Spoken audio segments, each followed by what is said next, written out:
ಸುಮಾರು ಜನ 5 ವರ್ಷ 10 ವರ್ಷ ಜಿಮ್ಮಿಗೆ ಹೋಗ್ತಾ ಇರ್ತಾರೆ. ಬಟ್ ಅವ್ರಿಗೆ ಎಕ್ಸ್ಪೆಕ್ಟೆಡ್ ರಿಸಲ್ಟ್ ಸಿಗ್ತಿರಲ್ಲ. ಅವ್ರಿಗೆ ಬೇಕಾಗಿರೋ ಬಾಡಿ ಬಂದಿರಲ್ಲ.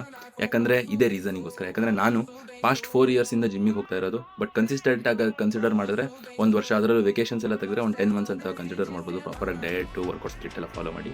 ನನ್ನ ಬಾಡಿ ಕಂಡೀಷನ್ ಇವಾಗ ಈ ಥರ ಇರೋದು. ನಂದು above body fat percentage above 20 ಇದೆ. ಅರೌಂಡ್ 22-23 ಇರ್ಬೋದು.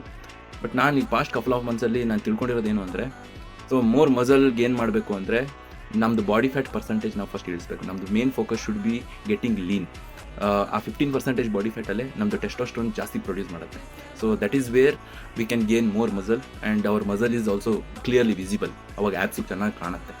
ಸುಮಾರು ಜನ ಏನು ಮಾಡ್ತಾರೆ ಅಂದರೆ ಅವ್ರದ್ದು ಬಾಡಿ ಫ್ಯಾಟ್ ಪರ್ಸೆಂಟೇಜ್ 20 ಅಬೌವ್ 25 ಇರುತ್ತೆ. ಅವಾಗ ಅವ್ರು ಏನು ಮಾಡ್ತಾರೆ ಅಂದರೆ, ಓಕೆ ನಾನು ಜಿಮ್ಮಿಗೆ ಹೋದರೆ ಸಾಕು, ಪ್ರಾಪರಾಗಿ ಜಿಮ್ಮಿಗೆ ವರ್ಕೌಟ್ ಹೋಗ್ತೀನಿ, ಕಾರ್ಡಿಯೋ ಮಾಡ್ತೀನಿ ಅಂತ.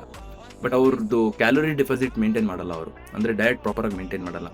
ಸೊ ನೀವು ಫಸ್ಟು ನಿಮ್ದು ಫೋಕಸ್ ಏನಿರಬೇಕು ಅಂದರೆ ಗೆಟ್ಟಿಂಗ್ ಲೀನ್. ಸೊ ನಿಮ್ದು ಅಫ್ಕೋರ್ಸ್ ನೀವು ನಿಮ್ಮ ಪ್ರೋಟೀನ್ ಇಂಟೇಕು ಕರೆಕ್ಟಾಗಿರಬೇಕು ಡೈಲಿ. ಆ್ಯಂಡ್ ನೀವು of course intense workout, wait training, cardio ಎಲ್ಲ ಫಾಲೋ ಮಾಡಲೇಬೇಕು. ಬಟ್ ಅದ್ರ ಜೊತೆ ನಿಮ್ಮದು ಕ್ಯಾಲೋರಿ ಡಿಫಿಸಿಟ್ ನೀವು ಕರೆಕ್ಟಾಗಿ ಮೇಂಟೈನ್ ಮಾಡಬೇಕು.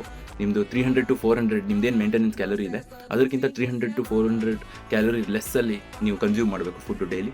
ಅವಾಗ ನಿಮ್ಮದು ಬಾಡಿ ಫ್ಯಾಟ್ ಪರ್ಸೆಂಟೇಜ್ ರೆಡ್ಯೂಸ್ ಆಗುತ್ತೆ. And once you get the 15% body fat, that is when you can see the actual result. So ನೀವು ಯಾರ್ಯಾರು ನಾನು ಫಿಟ್ ಆಗಬೇಕು, ನಾನು ಚೆನ್ನಾಗಿ ಕಾಣಿಸ್ಬೇಕು ಅಂತೆಲ್ಲ ಅಂದ್ಕೊಂಡಿದ್ದೀರಲ್ಲ, so initially focus on getting lean, getting to that 15% body fat.